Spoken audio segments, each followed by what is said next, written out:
जय श्री कृष्ण दोस्तों, आप सभी का स्वागत है मेरे YouTube चैनल पूजा सहारा पर। आप सभी स्वस्थ रहें यही प्रार्थना करती हूँ। सदा सदा विष्णु भगवान की कृपा हम सब पर बनी रहे। आज हम पुरुषोत्तम मास महात्म्य कथा का अध्याय 23 सुनेंगे। तो बोलो विष्णु भगवान की जय। दृढ़ धनवा राजा बोला, हे मुनियों में श्रेष्ठ, हे दीनों पर दया करने वाले, श्री पुरुषोत्तम मास में दीप दान का फल क्या है, सो कृपा करके मुझसे कहिए। श्री नारायण बोले, इस प्रकार राजा दृढ़ धनवा के पूछने पर अत्यंत प्रसन्न मुनियों में श्रेष्ठ वाल्मीकि मुनि ने हंसते हुए विनीत अत्यंत नम्र राजा दृढ़ धनवा से कहा। वाल्मीकि मुनि बोले, हे राजाओं में सिंह सदर्श पराक्रम वाले, पापों का नाश करने वाली कथा को सुनिए, जिसके सुनने से 5 प्रकार के महान पाप नाश को प्राप्त होते हैं। सौभाग्य नगर में चित्रबाहु नाम से प्रसिद्ध बड़ा बुद्धिमान अत्यंत बलवान राजा था। वह क्षमाशील, समस्त धर्मों को जानने वाला, शील रूप और दया से युक्त, ब्राह्मणों का भक्त, भगवान का भक्त, कथा के श्रवण में तत्पर, हमेशा अपनी स्त्री में प्रेम करने वाला, पुत्र युक्त, चतुरंगनी सेना से युक्त, ऐश्वर्य में कुबेर के समान था। उसकी चंद्रकला नाम की स्त्री 64 कलाओं को जानने वाली, पतिव्रता, महान, भाग्यवती, भगवान की भक्ति को करने वाली थी। उसके साथ युवा चित्रबाहु राजा पृथ्वी का भोग करने लगा, बिना श्री कृष्ण के दूसरे देवता को नहीं जानता था। एक दिन पृथ्वीपति राजा चित्रबाहु ने दूर से ही आए हुए मुनियों में श्रेष्ठ अगस्त्य मुनि को देखकर पृथ्वी में दंडवत प्रणाम कर उनकी विधि पूर्वक पूजा की और भक्ति से आसन देकर मुनि श्रेष्ठ के सम्मुख बैठ गया। विनय से नम्र होकर मुनि श्रेष्ठ से कहा। राजा बोला, आज मेरा जन्म सफल हुआ, आज मेरा दिन सफल हुआ, मेरा राज्य सफल हुआ, आज मेरा घर भी सफल हुआ, जो आप श्री कृष्णचंद्र के सेवक आज मेरे गृह में आए हैं। आपसे देखा गया मैं ताप पुंज से मुक्त हो गया हूँ।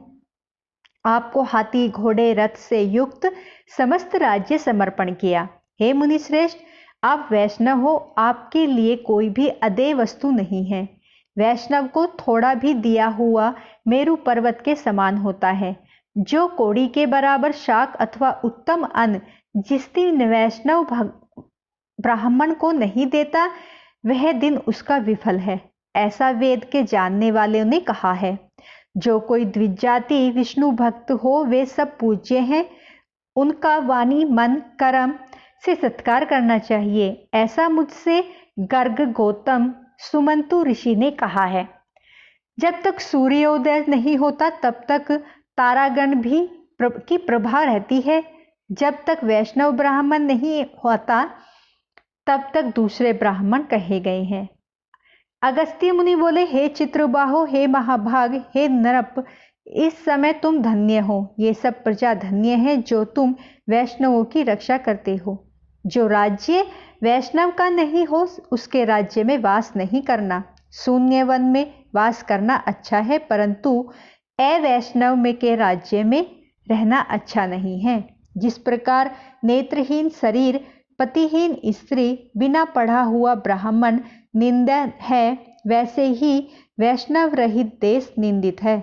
जैसे दांत के बिना हाथी, पंख के बिना पक्षी, वैसे ही वैष्णव रहित देश है। जैसे कुशा रहित संध्या, तिलहीन तर्पण व्रती के लिए देवता की सेवा है, वैसे ही वैष्णव रहित देश कहा है। जैसे केशों को धारण करने वाली विधवा स्त्री, स्नान रहित व्रत, ब्राह्मणी में गमन करने वाला शूद्र, वैसे ही बिना वैष्णव का राष्ट्र निंदन है। जो श्री कृष्णचंद्र के चरणों का आश्रय करने वाला है, सत्पुरुषों से राजा कहा गया है, उसका राष्ट्र हमेशा वृद्धि को प्राप्त होता है और उसकी प्रजा सुखी रहती है। हे राजन, जो मैंने तुमको देखा इसलिए मेरी दृष्टि सफल हुई। भगवत भक्त आपके साथ बात करने से आज मेरी वाणी सफल हुई। हे राजन, मेरी आज्ञा से यह राज्य तुमको करना चाहिए। मैंने इस राज्य के लिए तुमको प्रतिष्ठित किया है। तुम्हारा कल्याण हो, मैं जाऊंगा। श्री नारायण बोले, इस प्रकार कहकर जाने की इच्छा करने वाले श्रेष्ठ मुनि अगस्त्य को चित्रबाहु राजा की पतिव्रता स्त्री ने परम भक्ति के साथ प्रणाम किया। अगस्त्य मुनि बोले, हे सुभे, तू सदा सौभाग्यवती हो और भक्ति से पति की सेवा कर। श्री गोपीजन ने वल्लभ श्री कृष्णचंद्र में तेरे सदा दृढ़ भक्ति हो। इस प्रकार आशीर्वाद देते हुए अगस्त्य ऋषि से विनय पूर्वक सिर नवाकर और अंजलि बांधकर चित्रबाहु राजा ने फिर से कहा। चित्रबाहु बोला, हे विपेंद्र, यह विपुल लक्ष्मी कैसे हुई? निष्कंटक राज्य कैसे हुआ? यह मेरी स्त्री इतनी पतिव्रता कैसे हुई? और मैंने कौन सा पुण्य किया था? हे विपेंद्र, आप सब बताइए, मैं आपकी शरण में आया हूं। हे मुनिश्रेष्ठ, आप हाथ में स्थित दर्पण के समान सब जानते हैं। श्री नारायण बोले, इस प्रकार राजा चित्रबाहु के कहने पर मुनि श्रेष्ठ अगस्त्य एकाग्रचित्त होकर राज्य श्रेष्ठ चित्रबाहु से बोले। अगस्त्य मुनि बोले, हे राजन, मैंने तुम्हारे पूर्व जन्म का चरित्र देख लिया है। इतिहास के सहित प्राचीन उस चरित्र को कहता हूँ। सुंदर चमत्कार, पूर्व में शूद्र जाति में जीव हिंसा करने में तत्पर मणिग्रीव कामधारी तुम हुए। सो तुम नास्तिक, दुष्ट चरित्र वाले, दूसरे की स्त्री को हरण करने वाले, कृतघ्ने, दुर्विनीत, दुष्टाचार, तुम्हारी जो यह स्त्री है यही पूर्व जन्म में भी स्त्री थी। यह कर्म, मन और वचन से पति सेवा में परायण थी। पतिव्रता, महाभागा, धर्म में प्रेम करने वाली, मन स्वामिनी, इसने कभी तुम्हारे विषय में दुष्ट भाव नहीं किया। पाप कर्म को करने वाले तुम्हारा जाति और बांधवों ने त्याग कर दिया और क्रुद्ध होकर राजा ने सब उत्तम धन ले लिया। फिर उस समय बचा हुआ जो कुछ अवशेष धन था उसको जाति वालों ने भी लिया। तब उस समय धन के चले जाने से तुमको धन की भारी इच्छा हुई, परंतु धन के नाश होने पर भी मन मलिन होकर इस पतिव्रता ने तुम्हारा त्याग नहीं किया। इस प्रकार सब लोगों से तिरस्कृत होने पर तुम निर्जन वन को गए। हे महीपते, वन में जाकर अनेक पशुओं को मारकर अपनी आत्मा का रक्षण किया। इस प्रकार स्त्री के सहित जीवन निर्वाह करते हुए धनुष को उठाकर मणिग्रीव मृग की मांस को खाने की इच्छा से बहुत से नर्प और मृग से भरे हुए वन को गए। उस समय मनुष्य रहित वन के मध्य मार्ग में उग्रदेव नाम के महामुनि दिशा ज्ञान के नष्ट हो जाने से व्याकुल हो गए। हे राजन, मध्याह्न के समय त्रसा से अत्यंत पीड़ित हो वे वहीं पर मरणासन होकर गिर गए। उस समय रास्ते को भूले हुए उस दुखित ब्राह्मण को देखकर तुमको दया आई। उस ब्राह्मण को उठाकर और उसको साथ लेकर तुम अपने आश्रम को गए। उस दुखित ब्राह्मण की तुम दोनों स्त्री पुरुष ने सेवा की। एक मुहूर्त के बाद उस समय महायोगी उग्रदेव चैतन्यता को प्राप्त हो आश्चर्य करने लगे कि मैं वहां था, यहाँ कैसे आ गया? उस वन के बीच से कौन लाया? श्री नारायण बोले, मणिग्रीव ने उस ब्राह्मण से कहा कि यह सुंदर तालाब है, उसमें कमलिनी के पुष्पों से सुगंधित शीतल जल है। हे ब्राह्मण, उस शीतल जल में स्नान करके मध्य की क्रिया करके फलाहार करें और सुंदर शीतल जल का पान करें। इस समय मैंने रक्षा की है, आप सुख से विश्राम करें। हे मुनि श्रेष्ठ, आप उठिए और आप कृपा करने योग्य हैं। अगस्त्य जी बोले, उस समय उग्रदेव ब्राह्मण श्रम रहित सावधान हो मणिग्रीव का वचन सुनकर तृषा से व्याकुल हो गए। हे चित्रबाहु, मणिग्रीव की भुजा पकड़कर वट वृक्ष से शोभित तालाब के तट पर जाकर बैठ गए। वट की छाया में बैठकर क्षण मात्र विश्राम कर स्नान और नित्य क्रम कर वासुदेव भगवान का पूजन किया। देवता पितरों का तर्पण कर सुंदर शीतल जल को पान कर उग्रदेव ब्राह्मण शीघ्र वट के मूल भाग में आकर बैठ गए। पत्नी सहित मणिग्रीव ने मुनिश्रेष्ठ उग्रदेव को नमस्कार किया और अतिथि सत्कार करने की इच्छा से विनय युक्त वाणी से बोला।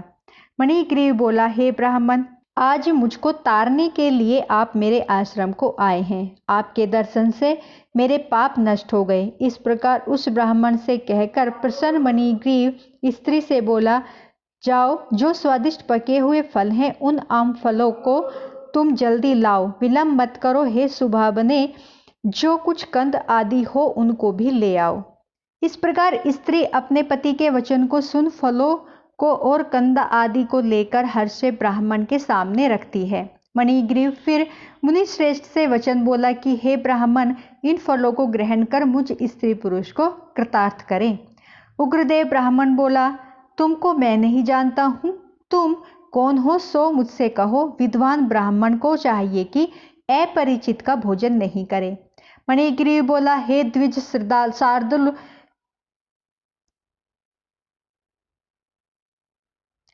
मणिग्रीव बोला, हे ब्राह्मण, मैं मणिग्रीव नामक शूद्र जाति का स्वजनों से, जाति वालों से, अपने बंधुओं से त्यागा हुआ हूँ। इस प्रकार शूद्र के वचन को सुनकर प्रसन्नता आत्मा उग्रदेव ने फलों को खाया। इसके बाद जल को पिया। ब्राह्मण को सुख से बैठे देखकर मणिग्रीव उग्रदेव ब्राह्मण के पैरों को अपनी गोद में रखकर दबाता हुआ फिर वचन बोला। मणिग्रीव बोला, हे मुनि श्रेष्ठ, आप कहाँ जाएंगे? इस निर्जन जल रहित हिंसक जंतुओं से भरे दुष्ट वन में कहाँ से आए हैं? उग्रदेव बोला, हे महाभाग, मैं ब्राह्मण हूँ, प्रयाग जाना चाहता हूँ। इस समय रास्ते न जानने के कारण भयंकर वन में चला आया हूँ। उस जगह थकावट और प्यास के कारण क्षण भर में ही मरणासन हो गया।